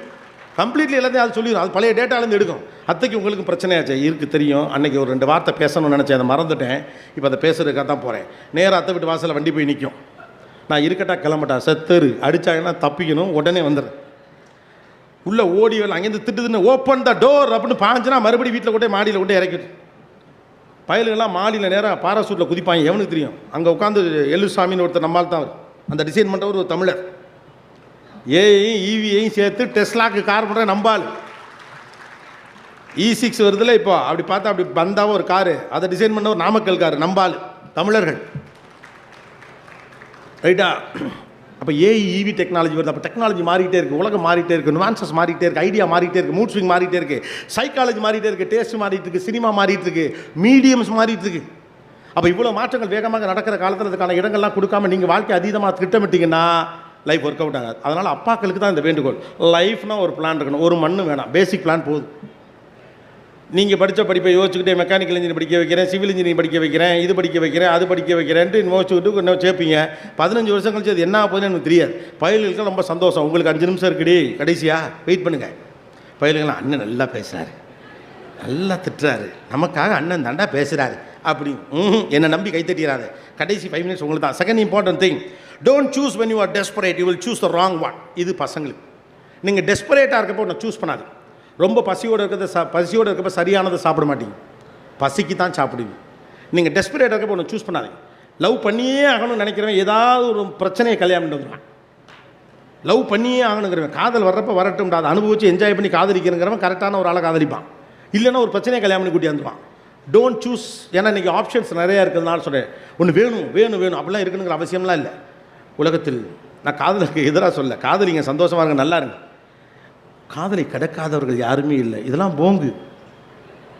பிறந்ததுலேருந்து வளர்ந்து காதலிக்காமல் படித்து விட்டு அவன் மாட்டுக்கு ஒரு பொண்ணை கல்யாணம் பண்ணி சந்தோஷமாக இருக்கவங்களாம் உலகத்தில் பல பேர் இருக்கான். ஒரு காதலை கடக்காதவர்கள் உலகத்திலே இருக்க முடியாதுன்னா எல்லோரும் நினைக்கிறது. அப்படிலாம் கிடையாது. ஏதாவது தோணாதவன் நிறைய பேர் இருப்பான், அவன் பாட்டுக்கு வருவான். அதனால் எல்லாருக்கும் காதல் இருக்கணுங்கிற அவசியம்லாம் இல்லை. டெஸ்பரேட்டாக இருக்காது. எனக்கு ஒரு பாய் ஃப்ரெண்டு இருந்தே ஆகணும், கை நடுங்குது, தேவையில்லை. சிங்கிளாகவே இருக்கலாம், தப்பு ஒன்றும் இல்லை. நீங்கள் காதலிக்க வேணாங்கிற சென்ஸில் சொல்ல, ரிலேஷன்ஷிப்பில் தான் ரொம்ப டெஸ்பரேட்டாக இருக்கக்கூடாது. Don't choose when you are desperate, you will choose the wrong one. தவறான ஒன்றை நீங்கள் தேர்வு செய்து விடுவீர்கள். அதில் கவனமாக இருங்க. ஏன்னா வாய்ப்புகள் நிறையா இருக்கிறதுனால சொல்கிறேன். Not just in relationship. ஒரு பொருள் வாங்குறதும் கூட, இதை வாங்கி அவனும் எழுத்து விட்டுக்காரன் கார் வச்சுருக்கான்னு போயிட்டு எந்த கருமத்தையாவது வாங்கி வந்துடுது. அவுடேட்டட் ஃபெயிலியர் மாடல், அவனை விட பெருசாக வாங்கணும் கார் அப்படின்னு தான் தோணும். லாரி வாங்குங்களேன், நல்ல பெருசாக இருக்கும். Don't choose anything when you are desperate, right? The third important, don't accept undefined offers is a trap. எதை டிஃபைன் பண்ணலையோ அதெல்லாம் ட்ராப். நாம் எல்லோரும் நம்மகிட்ட எல்லாம் அது அப்புறம் பேசிக்கலாமா பாருங்கள், அங்கே தான் மேட்ரு இருக்குது. அதை அப்புறம் பார்த்துக்கலாம். எது எல்லாம் ஒரு வேலை பேசுகிறோம், வேலை பிஸ்னஸ் எல்லாம் முடிச்சுவிட்டு பேமெண்ட் மட்டும் அப்புறம் பேசிக்கிறோம். அந்த காசு வராதுன்னு அர்த்தம். when something is undefined it is a trap. ஃப்ரெண்டுனா ஃப்ரெண்டு, பாய் ஃப்ரெண்ட்னா பாய் ஃப்ரெண்டு, கேர்ள் ஃப்ரெண்ட்னா கேர்ள் ஃப்ரெண்டு, அவ்வளவுதான். அது உங்கள் ஒரு எதுக்கும் புரியாத புதுவிதமான உறவு. அப்படி ஒரு கருமம் இல்லை. அது ஒரு ஆட்டம், எப்போ வேணாலும் வெளில போய்க்கலாங்கிற ஆட்டம். when something is undefined it is a trap, whether it is a business or a relationship or anything for that matter. எதுவாக இருந்தாலும் சரி தான், அது தெளிவாக தீர்க்கமாக வரையறுக்கப்பட வேண்டும். ஏன்னா அந்த வரையறுத்தல் இல்லைன்னா வாழ்க்கை முழுக்க எதுவுமே கையில் நீங்கள் உறுதியாக பற்றி கொள்ள முடியாது. உறவில் வரையறை இருக்கணும். டெஃபினேஷன்ஸ் இதுக்கு தான் வச்சான், இலக்கணங்கள் இதுக்கு தான் வச்சான். எவ்ரி இங்கே உங்களுக்கு சொல்லப்பட்டாலும், இங்கே உங்களுக்கு நேரடியாக சொல்லப்படாவிட்டாலும் கூட இங்கே உறவுகளே வரையறுக்கப்பட்டு தான் இருக்குது. நீங்கள் கவனிச்சிருக்கீங்க, அப்படி ஒரு பியூட்டிஃபுல்லான சிஸ்டம் தமிழ் சொசைட்டி வச்சுருக்கு. ஒவ்வொன்றுக்கும் ஒரு உறவை வரையறுத்துருக்கான். குறும்புக்கு பார்ட்னர் இன் க்ரைம் மாமங்காரன் தான், சித்தப்பா வரமாட்டார். செகண்ட் ஷோ சினிமாவுக்கு போகணுன்னு சொன்னால் சித்தப்பா செவ்விலே விடுவான், அழுதுகிட்டே மாமாட்டப்பட அவன் கிடக்காடா கிறுக்கு போய் மாப்பிள்ளை வான் சைக்கிளில் கூட்டு போயிறார். நைட்டு வீட்டில் கொல்ல பக்கமாக வந்து எழுப்பி மாமா அத்தாட்ட சொல்லிவிடாக்கா திட்டுவாருக்கா அப்படின்னு சொல்லிட்டு நீ தாண்டா அவனை கெடுக்கிற அப்படிமா. ஆனால் அவனுக்கு ஒரு பிரச்சனைனா அவர் தான் போய் நிற்பார், பார்ட்னர் இன் க்ரைம். கையில் அப்பா இப்போ வந்து எங்கள் அப்பா நான் ஒரு டூருக்கு போகிறேன்னு சொல்கிறேன், அதெல்லாம் இல்லை போகக்கூடாது, காசுமில்ல ஒன்றும் இல்லை, படிக்கிற ஒழுங்காக அப்பாருனா நேராக பெரியப்பா கிட்ட போயிடுவான். பெரியப்பா டூருக்கு போகணுன்னு சொல்கிறேன், அப்பா அனுப்ப மாட்டேங்கிறாரு. அவர் பாக்கெட்லேருந்து ஒன்று பணத்தை எடுத்து கொடுப்பாரு, இல்லாட்டி போனை போட்டு ஏடா படிக்கிற பிள்ளை 4 இடத்துக்கு போகணும் தான்டா நினப்பா, என்ன ஒன்றை மாதிரியா போயிட்டு வரணுண்டா அவரா அப்படிம்பார். அவர் பல்ல கடிச்சிட்டு பேசாமல் இருப்பார், நெஞ்சை நிமித்திட்டு வருவான். ஏன்னா பெரியப்பா பர்மிஷன், அப்பாவால் ஒன்றுமே பண்ண முடியாது. டிஃபைன்டு, பெரியப்பாவுக்கு அந்த அதிகாரம் இருக்குது. நான் அடிக்கடி ஒன்று சொல்லுவேன், இந்த அப்படி ஒரு ரோட்டில் இங்கே ஒரு பூரா விட்டு, நீங்கள் சிட்டியில் படிக்கிற ஆள் ஒரு பூரா விட்டு அப்படி ஒரு ஸ்டைல்லாம் போட்டு ஒரு கூலர்ஸ்லாம் போட்டுக்கிட்டு நீங்கள் ஊருக்குள்ளே வர்றீங்க, சிட்டிலேருந்து வரீங்க, தாப்பில் உங்கள் மாமா வரார், பார்ப்பார், என்ன மாப்பிள்ளை கலக்கிற ஸ்டைல் மாமா சூப்பராக இருக்கு மாப்பிள்ளை அப்படிம்பார். அப்படியே போயிட்டே இருப்பான். கரெக்டாக புல்லட்டில் உங்கள் சித்தப்பா வருவார், சித்தப்பா அப்படிமா புள்ளேர்னு ஒன்று விழுகும். ஏன்னா இது என் வீட்டு பிள்ளை, என் குடும்பம், நீ என்னடா அது குறுக்க பூரா விட்டுருக்க, போய் முடியை வெட்டிக்கிட்டு வீட்டுக்கு வர அப்படிம்பார். அவன் அப்படியே போவான், முடி வெட்டலாம்ட்டு ஒரு கடைக்கு போவான். பக்கத்தில் அந்த மாமா கடை, கண்ணை செவந்திருக்கு. கடைக்கிட்ட போய்ட்டு மாமா அப்படின்ட்டு கையெடுப்பான், கண்ணை செவந்திருக்கும். கரெக்டாக அவர் கேட்பார், என்ன உங்கள் சித்தப்பனை பார்த்தியா அப்படின்னு. 5 நிமிஷத்துக்கு முன்னால் அருமையாக இருக்குன்னு சொன்ன மாமா ஒரு உறவு, அதை அடித்த சித்தப்பா ஒரு உறவு. உங்கள் பையனை நீங்கள் உங்கள் நாத்தனார் முன்னால் கை வைக்க முடியாது, ரைட்டு தானே? அடிப்பீங்களா என்ன? வேணும்னு தான் அடிக்கிறது, அதுவும் அத்தக்காரி வந்தால் வேணே போட்டு அடிக்கிறது. அது அவங்க அப்பாவின் முகம், அவங்க அண்ணனின் முகம். அந்த ஆத்திரத்தை தீர்த்துக்கிறது தான் அடிக்கிறது. அவங்க சொல்லுவாங்க அடிக்காத அப்படிம்பாங்க, இல்லைன்னா அதிகபட்சம் ஏன் முன்னால் அடிக்காது அப்படிம்பாங்க. அதை மீறி நீங்கள் அடிச்சு நான் பிள்ளைய கையை பிடிச்சி அத்தக்காரி தரத்தரன்னு அவ வீட்டுக்கு கூட்டிகிட்டு போயிடுவான். அவனுக்கு கரிசோறு ஆக்கி போட்டு புது ட்ரெஸ் எல்லாம் எடுத்து கொடுப்பாங்க. அவன் அன்றைக்கி நைட்டு அங்கே தான் இருப்பான். மறுநாள் நீங்கள் உங்கள் வீட்டுக்காரை கூட்டிகிட்டு போய் மன்னிப்பு கேட்டு தான் கூட்டு வர முடியும். அத்தைக்கு அவ்வளோ ரைட்ஸ் உண்டு.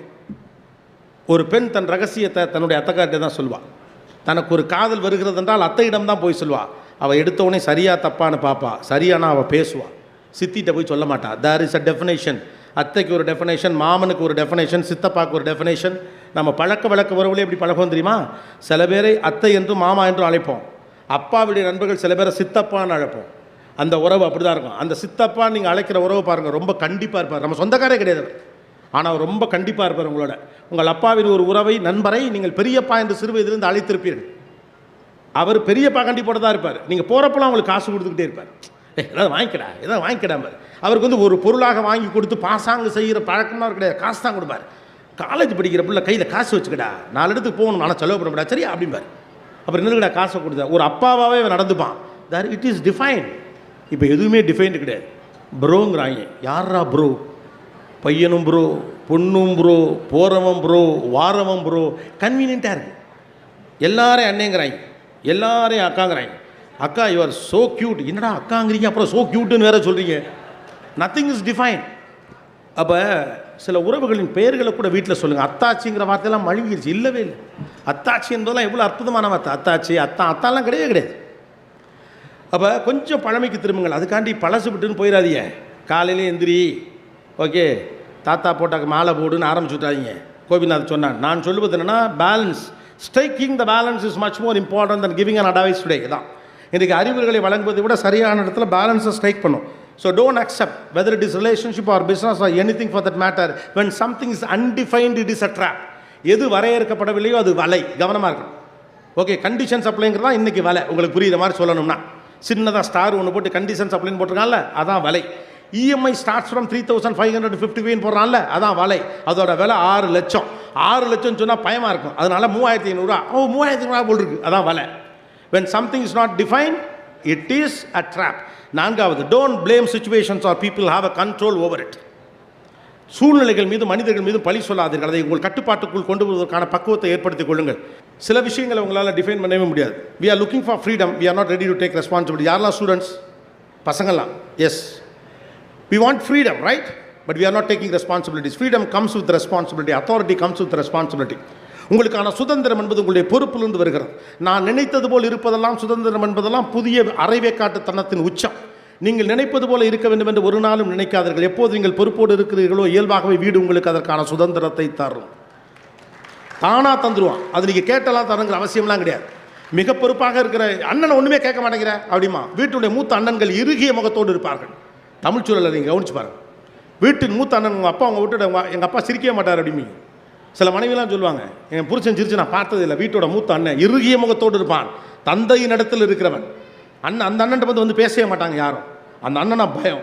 அந்த அண்ணன் கண் கலங்கினா குடும்பம் கதறிடும். அது ஒரு இறுகிய முகம், அவனாக அவன் போட்டுக்கொண்ட வேலி. ஓகே, அப்போ நீங்கள் ஒரு விஷயத்தை புரிஞ்சுக்கணும். அந்த ஆளுக்கு மட்டும் அந்த இம்பார்ட்டன்ஸ். காரணம், அவன் பொறுப்போடு இருக்கிறான், இந்த குடும்பத்தை காப்பாற்ற வேண்டும் என்பதில் கவனமாக இருக்கிறான், தவறுகள் செய்யாதவனாக இருக்கிறான், தீங்கிழைக்காதவனாக இருக்கிறான், பிழைகள் செய்யாதவனாக இருக்கிறான், கெட்ட பழக்கங்கள் இல்லாதவனாக இருக்கிறான். Freedom comes with responsibility, authority comes with responsibility. Don't just ask freedom. Right? உங்கள் பெற்றோர்கள் உங்களால் எளிதாக சண்டையிட்டு விட முடியும், ஆனால் அதற்கான அறிவை தந்ததே அவர்கள்தான் என்பதை உங்கள் யோசிக்கிற போது மட்டும்தான் உங்களுக்கு அது புரியும். ரைட்டு தானே? ரைட்டு தானே? எதனால் அது நடந்திருக்கு நமக்கு தெரியணும்ல. எதனால் அது நடந்திருக்கு நமக்கு தெரியும்ல. அவர்களோடு எளிதாக உங்களால் இப்போ மெச்சூரிட்டிங்கிறது சண்டை போடுவதில்லை. எல்லாவற்றையும் எதிர்ப்பதற்கு பெயர் போராளித்தனம் என்று நீங்கள் குழப்பியெல்லாம் கொள்ளக்கூடாது. இருக்கிற எல்லாத்தையும் எதிர்ப்பதெல்லாம் வீரம் கிடையாது. எதை எதிர்க்கணுங்கிற அறிவு தான் வீரம். சரியில்லை, இதை எதிர்ப்பது என்பது தான் வீரம். ஒரு சிஸ்டம் இங்கே இருக்குன்னா அதை எதிர்ப்பேன் என்பதெல்லாம் வீரம்லாம் கிடையாது. ஏன் அதை செய்யணும், ஏன் அதை செய்யணும் கேள்வி கேட்டால் எல்லாத்தையும் நீங்கள் செஞ்சுக்கிட்டே இருக்கலாம். Whether you like it or not, that world walks with system. நீங்கள் விரும்பினாலும் விரும்பாட்டியும் சிஸ்டம் தான். எல்லாம் உடம்பே சிஸ்டம் தான். வாய் வழியே தான் சாப்பிட முடியும். ரைட்டு தானே? எப்போ ஊசி போட்டு சாப்பாடு ஏற்றுறாங்கன்னா உடம்பு செல்லாமல் இருக்குன்னு அர்த்தம். அவ்வளோதான். நம்ம எதிர்ப்பது என்பதெல்லாம் வீரம் கிடையாது. எதை எதிர்ப்பதுங்கிறது தான் வீரம். ஒரு விஷயத்தை உங்கள் பெற்றோர்களுக்கு உங்களால் சொல்லி புரிய வைக்க முடியும்னா நீங்கள் மெச்சூர்டாக இருக்கீங்கன்னு அர்த்தம். அவங்களுக்கெல்லாம் புரியாது ஒதுங்கிக்கிறீங்கன்னா உங்களுக்கு பேச தெரியலைன்னு அர்த்தம். நம்ம எல்லாரும் அப்படி தான் நினைக்கிறோம். நமக்கு கொஞ்சம் படிப்பு வந்த உடனே என்ன நினச்சிக்கணும், பெரியவர்கள்லாம் ஒன்றுமே தெரியலை. இந்த தெரியாத ஆள் தான் எந்த காலேஜில் சேர்க்கணும்னு 10 பேர்ட்ட விசாரித்து ஏதோ ஒரு இடத்துல போய் அப்ளிகேஷனை வாங்கி அதை ஃபில்லப் பண்ணுறதுக்கு பக்கத்துக்கிட்ட கேட்டு எங்கே சார் போய் இதை கொடுக்கணும்னு கொடுத்து ஃபீஸ் வாங்குறதுக்கு ஊரெல்லாம் கடை வாங்கி இருக்கக்கூடிய பிஎஃப் பணத்துலேருந்து லோனை போட்டு உங்களை சேர்த்துட்டு லோனு ஞாயிற்றுக்கிழமையெல்லாம் பிஞ்சு போன செருப்போடு வந்த அந்த அப்பந்தான், படிக்காத அந்த அப்பந்தான் நம்மளை படிக்க வச்சான். You should have a record. It is a high time that you need to reciprocate. They are not machines. They are not your Googles. They are not your ChatGPT. That is not some AI tool. They are human beings. Empathy matters. When you are not in a position to show your empathy and respect or humanity with your own parents, that is no use of you people. உங்களால் ஒரு புண்ணியமும் இல்லை. இந்த தேசத்தில் படித்த பிள்ளைகள் எல்லாம் சமூகம் பற்றி கவலை இல்லாமல், அக்கறை இல்லாமல், தன்னை பற்றி மட்டுமே கவலைப்படக்கூடிய ஒரு நாடாக இது மாறும் என்றால் இந்த படிப்பு சாவட்டும். எதுக்கு இந்த படிப்பு? அறிவை பயன்படுத்துவதற்கு இடம் வேணும். அதுக்கு ஒரு ஹியூமனிட்டி இருக்கணும். இந்த உலகத்தின் ஆகச்சிறந்த கண்டுபிடிப்புகள்லாம் அறிவியலில் கண்டுபிடிக்கப்பட்டதில்லை, கருணையில் கண்டுபிடிக்கப்பட்டது. அறிவியலுக்கு ஒரு சோல் இருக்குது, அறிவியலுக்கு ஒரு ஆன்மா இருக்குது. நல்ல ஹியூமனிட்டி இருக்கிறவன்ட்ட தான் அறிவியல் இருக்கணும். அதுதான் முக்கியம். இல்லாட்டி இது வியாபாரமாயிடும். 2 கால்கள் இருக்கிற என்னாலேயே வேகமாக நடக்க முடியலையே, ஒற்றை காலோடு பிறந்த என்னவன் என்ன செய்வான்னு ஒருத்த யோசிச்சான்ல, அந்த கருணை தான் அவனுக்கான கருவியை கண்டுபிடித்தது. அந்த கருணை தான் அவனுக்கான கருவியை கண்டுபிடித்தது. மனிதர்கள் மீதான பிரியமும் அன்பும் காதலும் தான் கருவிகளை கண்டுபிடிக்குது. இந்த உலகத்தினுடைய பெரும் கருவிகள் அத்தனையும் மனித குலத்துடைய மீட்சிக்காக உருவாக்கப்படுது. அப்போ when you are going with the technology and science, be with the humanity and empathy. That's much more important than your technology. Technology is ruthless. Technology doesn't have a soul and heart. தொழில்நுட்பத்திற்கு எந்த இதயம் கிடையாது. ஆனால் அதை கையாளுகிறவனுக்கு அந்த இதயம் இருக்கணும். அதனால தான் இன்றைக்கி டெக்னாலஜி அவ்வளோ மிஸ்யூஸ் பண்ணுறோம். நமக்கு பிடிக்காத ஒருத்தனை டெக்னாலஜியால் காலி பண்ண முடியும். நமக்கு பிடிக்காத ஒருத்தருடைய டேட்டாவை எடுத்து அவனுக்கு கெட்ட பேரை உண்டாக்கி தர முடியும். ஆனால் அதை பயன்படுத்துகிற அந்த சோல் இல்லைன்னா டெக்னாலஜி உங்களை போட்டு புரட்டி எடுத்துரும். அதுக்கான நெறிமுறைகளை நீங்கள் தான் வகுத்துக்கணும். ஆரம்பத்தில் நான் சொன்னது மாதிரி இந்த போன தலைமுறையால் உங்களுக்கு இது கொடுக்கப்படலை. அதற்கான தலைமுறையாக நீங்கள் இருக்கணும்னா அதை கருவியை பயன்படுத்தக்கூடிய அறிவை நீங்கள் தான் உருவாக்கி கொள்ள வேண்டும் என்ற யதார்த்தம் உங்களுக்கு புரியும். ஆக ஃபர்ஸ்ட்லேருந்து வருவோமா? பாயிண்ட் நம்பர் 1, உங்கள் பால்ய காலத்தோடு உங்கள் தலைமுறையினுடைய பால்ய காலத்தோடு உங்கள் பிள்ளைகளை ஒப்பிடாதீர்கள். ஒரு குழந்தையை இன்னொரு குழந்தையோடு ஒப்பிடுவதே தவறு என்றால் உங்களோடு உங்கள் பிள்ளைகளை ஒப்பிடுவதன் வழியாக நீங்கள் உங்கள் பிள்ளைகளை சிறுமைப்படுத்துகிறீர்கள். 2வது, உலகத்தின் வாழ்க்கை முறையில் வேகமாக மாற்றங்கள் நடந்து கொண்டிருக்கக்கூடிய காலகட்டமாக இது இருப்பதால் அதீதமாக திட்டமிடாதீர்கள். நீங்கள் அதீதமாக திட்டமிடுகிற போது வாழ்க்கை உங்களுக்காக வைத்திருக்கக்கூடிய வாய்ப்புகளை நீங்கள் இழக்க நேரிடும். 2வது, எதையெல்லாம் சரியாக டிஃபைன் பண்ணலாம், எதெல்லாம் சரியாக வரையறுக்கப்படவில்லையோ அது எல்லாம் வலை என்று புரிந்து கொள்ளுங்கள். வாய்ப்புகள் அதிகம் இருக்கிற போது அதையெல்லாம் சுவீகரிக்க வேண்டும் என்று நினைக்காதீர்கள். 4வது, don't choose anything when you are desperate. இது வேணுங்கிற அழுத்தம் உங்களுக்கு இருக்கிற போது ஒன்றை தேர்வு செய்யாதீர்கள், அது தவறான தேர்வாக இருந்துவிடும். ஐந்தாவது, ஃப்ரீடம் கம்ஸ் வித் ரெஸ்பான்சிபிலிட்டி. தான் தோன்றித்தனமாக எனக்கு பிடித்தவற்றை எல்லாம் செய்வதற்கு பெயர் சுதந்திரம் என்று நீங்களாக கற்றுக்கொள்ளாமல் தயவு செய்து அது யதார்த்தத்தை புரிந்து கொள்ளுங்கள். ஆறாவது முக்கியமான விஷயம், டெக்னாலஜி தன்னுடைய வேலைகளை பார்த்து கொண்டே இருக்கிறதுக்கு இதயம் இல்லை. ஆனால் டெக்னாலஜியை பயன்படுத்துகிறவர்களுக்கு ஆன்மா இருக்கணும், அது மனிதர்களுக்கானதாக மாற வேண்டும் என்று புரிந்து கொள்ளுங்கள். ஏழாவது, உலகம் வேகமாக போய்கொண்டிருக்கூடிய இந்த காலகட்டத்தில் digital diet is much important. வயிற்றுக்கு செல்லக்கூடிய விஷயங்கள் குறித்து உங்களுக்கு கவனம் இருப்பதைப் போல உங்கள் மனதுக்கும் இதயத்திற்கும் செல்லக்கூடிய விஷயங்கள் குறித்து உங்களுக்கு கவனமும் கருத்தும் இருக்க வேண்டும். தேவையானது மட்டும் கன்சியூம் பண்ணுங்க. எட்டாவது, வீடுகளுக்குள் உரையாடலை நிறுத்துங்கள், உத்தரவுகளை குறைத்துக் கொள்ளுங்கள். இந்த கால பிள்ளைகளிடம் எப்படி பேச வேண்டும் என்ற உரையாடல் மொழி உங்களுக்கு தெரிந்திருக்க வேண்டும், இது யதார்த்தம். ஒன்பதாவது, மாறி இருக்கிற டெக்னாலஜிக்கு ஏற்ற மாதிரி, அதோடைய ஃபாஸ்ட்டுக்கு ஏற்ற மாதிரி, அதோடைய உளவியல் உள்ளிட்ட அனைத்து விஷயங்களும் மாறுகிறது. அது பிள்ளைகளின் குற்றம் அல்ல, அது இந்த காலகட்டத்துடைய யதார்த்தம். அந்த பிள்ளைகளுக்கு ஏற்றார் போன்ற எம்பத்திய பிள்ளைகளுக்கு சொல்லிக் கொடுக்க பாருங்கள், படிப்பை தாண்டி. பத்தாவது, well directed intelligence is much more important then knowledge. வெறும் தகவல்களை மட்டும் சேகரித்து வைத்திருப்பது அறிவு என்று நம்பிக்கொண்டிருந்த காலமெல்லாம் மலையேறிவிட்டது. அதை நீங்கள் எப்படி இன்டர்பிரேட் பண்ணுறீங்க, எப்படி அப்ளை பண்ணுறீங்க, எப்படி ஆக்ஷன் அதை கொண்டு வருங்கிறது அறிவு. சரியான திசையில் செலுத்தப்படாத அறிவால் எந்த புண்ணியமும் இல்லை. 10 விஷயம் சொல்லியிருக்கேன், ஒத்த விஷயம் ஞாபகம் இருந்தால் கூட ஓகே தான். சந்தனக்காற்று நம் ஜன்னலில் வீசட்டும், சரித்திரம் நாளை நம் சாதனை பேசட்டும். நன்றி, வணக்கம், வாழ்த்துக்கள், குட் நைட்.